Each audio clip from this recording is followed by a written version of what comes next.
Thank you for being here. And yes, we are an alternative to Starlink in Ukraine, and we're probably the only alternative in what you call low Earth orbit, which is the type of constellation that Starlink has. Eutelsat Group is already today providing services to government and institutions in Ukraine. We have fewer active terminals in Ukraine than Starlink has today, but that, of course, can be remedied. So yes, we are a viable alternative to the Starlink solution for Ukraine. We do not have as much capacity as does have Starlink, with many more satellites in the air, but for critical services, we are a real alternative. How quickly can you scale up then as we talk about capacity in that low orbit satellite environment? That's one of the discussions we are having right now with actually both several governments across Europe, but also, of course, Brussels, because it is a real question. How fast can we scale up and get more terminals on the ground in Ukraine? We work with a very strong distributor in Ukraine, and that's one of the things we're looking at. How fast can this be done? Can you just weigh in on some of the anti-Musk sentiment now? Because he has been somewhat of an explosive character, particularly under the Trump administration. What are you witnessing as governments look to work with alternatives that do not have Elon Musk badged on them? I think it's been a discussion for quite some time. It's not a new discussion that nobody wants a monopoly in any kind of connectivity. That's not what you see in telecom either. You have a choice between multiple operators, and that's also what you should expect for low Earth orbit constellations. Elon Musk has a fantastic product that's very strong for consumer broadband and has massive capacity that also support some of the consumer needs. But for B2B and governmental uses, Eutelsat Group and our low Earth orbit offers a very viable alternative. And a lot of governments and institutions and distributors in the satellite worlds have turned to us and are still delivering both Starlink and our services in order to provide alternatives to customers.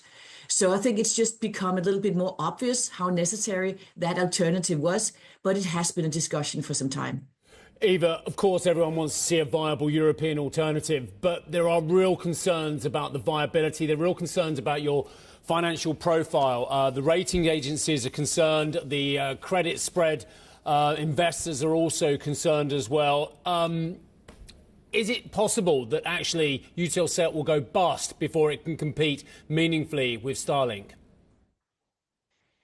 I think everybody, and especially now also more widely so, sees the need for having an alternative to Starlink. That does take investment, and if you do the numbers, you'll see also Starlink and SpaceX haven't had massive investments from NASA and the US DoD in terms of massive contracts.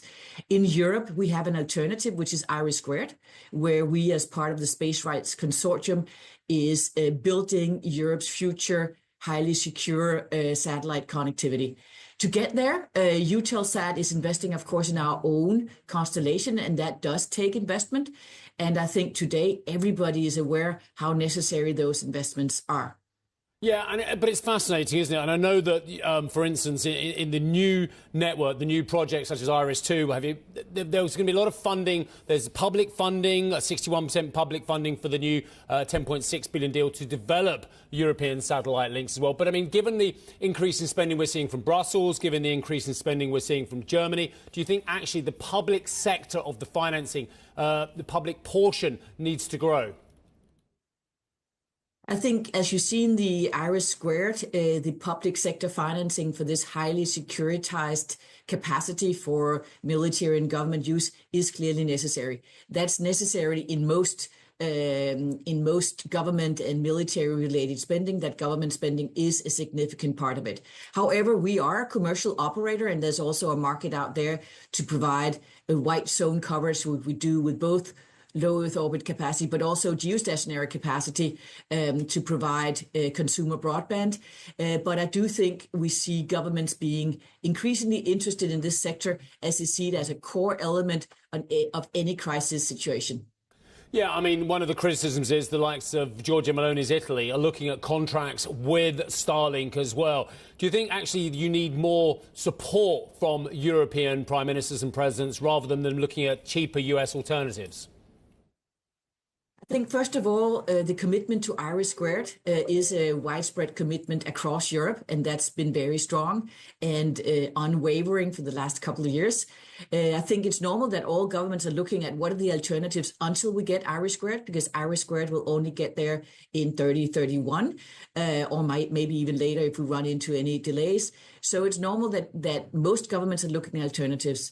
Our discussions with officials in Italy is that Italy is also looking at the different alternatives, looking at what's available in the market, what can Italy produce themselves. Leonardo is also a very strong Italian supplier for certain satellites, but of course also to have a full LEO constellation, you might need to work with either Eutelsat or Starlink. Those are the two only alternatives for the next couple of years. So it's normal that Italians will be looking at both solutions and see what weighs the heaviest and maybe even leverage both for certain use cases. We focus mainly on government and B2B uses, where Starlink has a very strong consumer product.